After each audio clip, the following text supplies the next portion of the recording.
آقا علیہ السلام نے فرمایا خیرات لے کر سائل کے دل خوش ہونے کے وقت کی دعا کو غنیمت جانو۔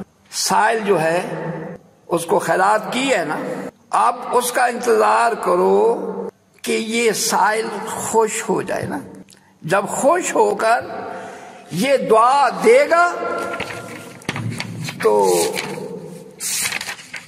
جو ہے وہ تیرے لیے دعا کی مقبولیت، وہ دعا نکلے گی، وہ اللہ کی بارگاہ میں مقبول ہوگی۔ امام علیہ رحمۃ اللہ بیان کرتے ہیں کہ حضرت عیسیٰ علیہ السلام نے فرمایا جو سائل کو واپس کرتا ہے 7 روز تک فرشتے اس کے گھر میں نہیں رہتے۔ جو سائل کو واپس کرتا ہے تو 7 روز تک اس کے گھر میں فرشتے نہیں رہتے۔ اور آقا علیہ السلام نے فرمایا خیرات کیا کرو کیونکہ خیرات جہنم سے تمہاری رہائی ہے۔ خیرات کرنے سے، خیرات کرنے والا خیرات جو ہے اس کو جہنم سے رہا کرتی ہے۔ آقا علیہ السلام نے فرمایا خیرات برائی کے 70 باب بند کر دیتی ہے۔ یہ بہکیشی میں ہے۔ جب ہم خرچ تو کرتے ہیں، کچھ خرچ کرتے ہیں اپنے ناک کے لیے، کچھ خرچ کرتے ہیں دکھاوے کے لیے۔ محفل نعت میں بھی سامنے کیمرہ لگا ہوا ہے، ایک وہ کیمرے کی طرف دیکھ رہا ہے، ساتھ اوپر سے نوٹ نعت خان کے اوپر سے، تو کیا ہے دکھاوا، ریاکاری سے فائدہ نہیں ہوگا۔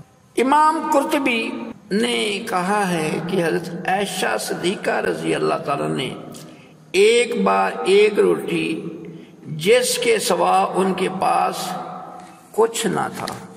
ہستیوں کو دیکھیں کتنی بلند پایا ہستیاں، صبر و رضا کا عالم کہ کچھ دینے کے لیے کچھ بھی نہیں، مطلب یہ نہیں کہ وہ کنگال تھے، جو ہوتا تھا اللہ کے راستے میں خرچ کر دیتے تھے۔ اگر وہ دعا فرمائیں کہ یا اللہ میں دولت کے خزانے عطا فرما، تو دولتیں ان کے جو ہے اللہ تعالیٰ ان پر نچھاور فرما دے۔ انہوں نے، اللہ والوں نے دنیا نہیں مانگی، آخرت مانگی۔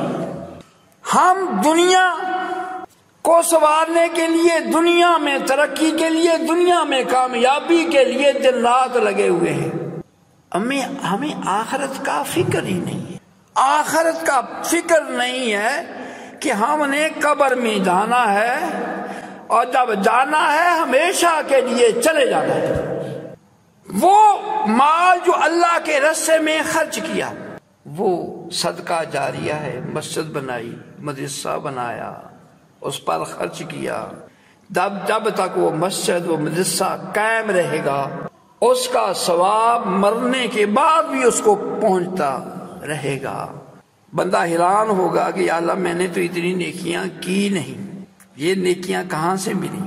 بتایا جائے گا کہ تو نے جو مدرسے میں 100 روپیہ دیا تھا، اس سے مدرسے میں 2 اینٹیں لگی، جب تک مدرسہ چلتا رہا تجھے اس کا نیکیاں ملتی رہی۔ تو نے مسجد بنائی تھی، مسجد میں اتنے پیسے خرچ کیے، جب تک مسجد قائم رہی تجھے اس کا حصہ ملتا رہا، صدقہ جاریہ۔ تو سیدہ طاہرہ عائشہ صدیقہ رضی اللہ تعالیٰ نے آپ کے گھر میں پاس دینے کے لیے اور کچھ نہیں تھا، تو ایک روٹی تھی، آپ نے وہ روٹی بھی خیرات کر دی۔ دیکھیں ان بزرگ ہستیوں کا صدقہ، دیکھیں کہ گھر میں ایک روٹی، پاس ایک ہی روٹی ہوئی، اللہ کے راستے میں خرچ کر دی۔ تو آپ روزہ دار تھی، سیدہ طاہرہ عائشہ صدیقہ رضی اللہ تعالیٰ روزے دار تھی، وہ روٹی سے روزہ کھولنا تھا، کھانا کھانا تھا۔ تو آپ کی خادمہ نے ان سے اس بارے میں کچھ کہا، اس بارے میں کچھ کہا ہوگا، ایک ہی روٹی تھی، آپ نے روزے کھولنا تھا تو وہ آپ نے کر دی۔ تو اتنے میں دیکھا کہ ایک شخص نے حضرت عائشہ صدیقہ رضی اللہ عنہ کو ہدیہ میں ایک بکری بھیجی، ایک بکری جس پر آٹا وغیرہ لگا کر پکایا تھا۔ ادھر میں بکری کے اوپر آٹا لگا کر، ادھر ان کا رواج تو اس کے اوپر آٹا لگا کر وہ پکائی ہوئی تھی.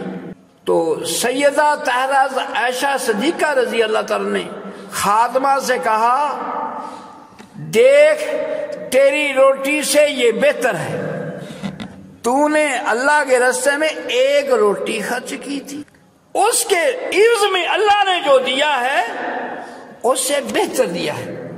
تو عرض کر رہا تھا ہم بہت خرچ کرتے ہیں لیکن وہ کسی کھاتے میں نہیں، فضول یا ریاکاری کے لیے، دکھاوے کے لیے ایسے بہت سے پیسے اڑا جاتے ہیں.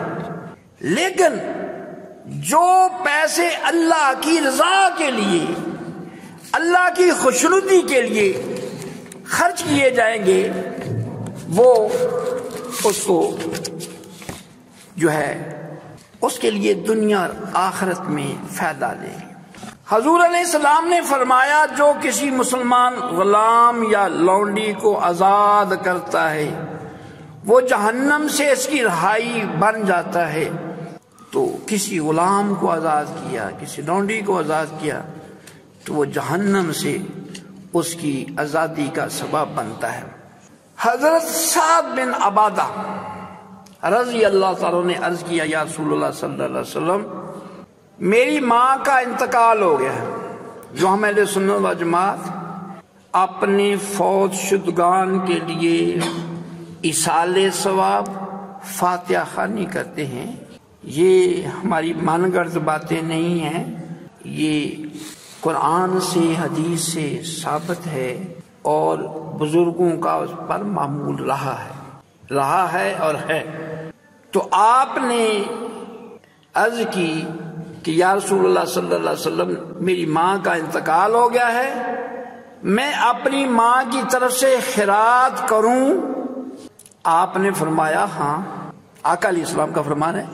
سعد بن عبادہ رضی اللہ عنہ عرض کی یا رسول اللہ ان کی طرف سے صدقہ خیرات کروں؟ آقا علیہ السلام نے فرمایا کہ ہاں. انہوں نے دریافت کیا کون سی خیرات میں سب سے زیادہ ثواب ہے؟ تو آقا علیہ السلام نے فرمایا پانی پلانے میں. اور ایک روایت میں ہے کہ اے سعد میں تمہیں ایک نہایت آسان صدقہ جس کی قدر نہایت عظیم ہے نہ بتاؤں؟ ایک روایت ہے کہ آقا علیہ السلام نے ایسے فرمایا. انہوں نے کہا کیوں نہیں یا رسول اللہ؟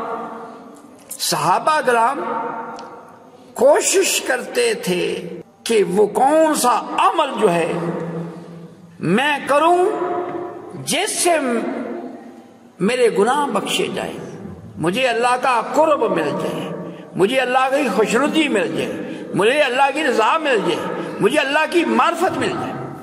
پیر کی یہاں پر محفل ہوتی ہے، دوست دور دراز سے سفر کر کے آتے ہیں. کس لیے؟ میرا دل ان کو دیکھ کر خوش ہوتا ہے کہ یہ بندہ اکاڑے سے آیا ہے. اس کا مقصد کیا ہے؟ فقط و فقط اللہ کے ذکر کے لیے. یہ گھر سے نکلا ہے اللہ کی تلاش میں، اللہ کی جستجو میں نکلا ہے. اکاڑے سے اتنا خرچ کیا. یہ دوست ملتان سے آئے، آج رات کو محفل ہے، ساری رات سفر کیا نا، ساری رات سفر کیا، کرایہ بھی خرچ ہوا، سوئے بھی نہیں، سفر بھی کیا، پیسے بھی خرچ ہوئے. ملتان سے آئے، صبح سے آئے ہوئے ہیں. کس لیے؟ اللہ کی محبت کے لیے.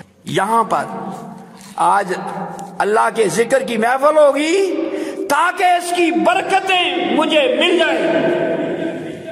برکتیں حاصل کرنے کے لیے اللہ کی محبت میں، اللہ کی جستجو میں جو بندے سمجھ جاتے ہیں، جن کو اس کی فضیلت کا، ذکر کی محفل کی فضیلت کا پتہ چل جاتا ہے، وہ پیسوں کی پرواہ نہیں کرتا. یہ پیسے جو کرائے پر خرچ ہوئے ہیں یہ اللہ کے راستے میں صدقہ ہے. یہ سفر کی مشقت تھا یہ بھی صدقہ ہے، جسم کا صدقہ، وہ مال کا صدقہ. نیند چھوڑی، نرم اور گرم بستر چھوڑا، ملتان سے آئے. کس لیے؟ اللہ کی جستجو میں. انہوں نے دیکھا یہاں پر آئے تھے، اللہ کا ذکر ملا، اللہ کے ذکر نے میرے مقدر جگا دیا. اللہ کا ذکر وہ نعمت عظمیٰ ہے. جس نے بھی اللہ سے یاری لگائی، اللہ نے اس کے مقدر کو اتنا بلند فرمایا، دنیا دیکھتی ہے، دنیا سلام کرتی ہے.